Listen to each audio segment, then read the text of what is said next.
Neno Serengeti limetokana na lugha ya Kimasai. Masai wenyewe wanaita Silingeti. Silingeti maana yake tambarare lisio na mwisho. Ukiingia humo Serengeti utaiona hiyo tambarare.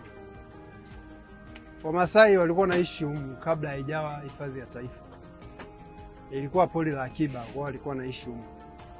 Wenyewe ndio walileta hilo jina. Sakaja mzungu anaitwa Bernard Grezmek na mtoto wake Michael Grezmek walikuja kufanya utafiti wa wanyama. Yeye ndo akashindwa kulitamka Silingeti, akatamka Serengeti, ndio maana ikabaki hadi leo Serengeti. Pia Serengeti na ukubwa wa kilomita za mraba 14763. Na wengi wanadhania ni Serengeti ni ya kwanza kwa ukubwa, ila kutokana na ile nyimbo tulikuwa naimba shuleni, ya kwanza ni Serengeti Ngorongoro. Hiyo pia ndio ilikuwa ya kwanza, kabla kuna mapori ya akiba mengine saizi yamebadilishwa kuwa hifadhi za taifa. Kwa hiyo Serengeti haiyo ya kwanza tena. Ya kwanza ni Nyerere. Mwanzoni ilikuwa inaitwa Selous. Magufuli alibadilisha kuwa hifadhi ya taifa. Kwa hiyo inaitwa Nyerere sasa hivi. Yenyewe ina takriban kilomita za mraba 30,000.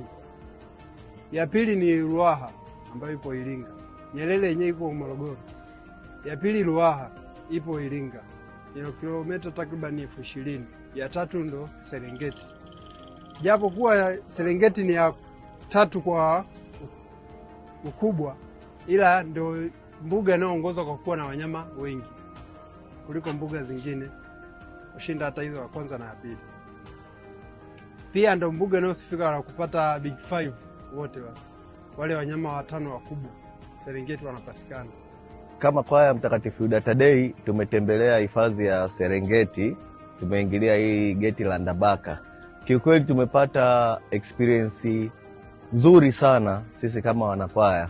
Serengeti tumeona wanyama mbalimbali, tumeona swala, tumeona pundamilia, tumeona nyumbu ambao kwa kweli sijawahi kuwaona live kwa macho zaidi ya kuwaona kwenye TV, ila kwa leo nimewaona live.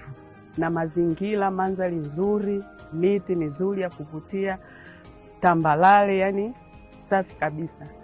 Kijani imetulia. Kwa hiyo namshukuru Mungu sana.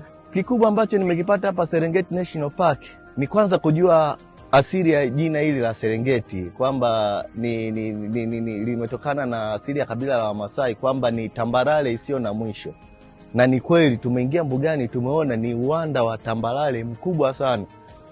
Uoni mwisho wake. Ni sawasawa kama umeingia katikati ya bahari, lakini unaona kote umezunguka na maji. Uoni mwisho wake.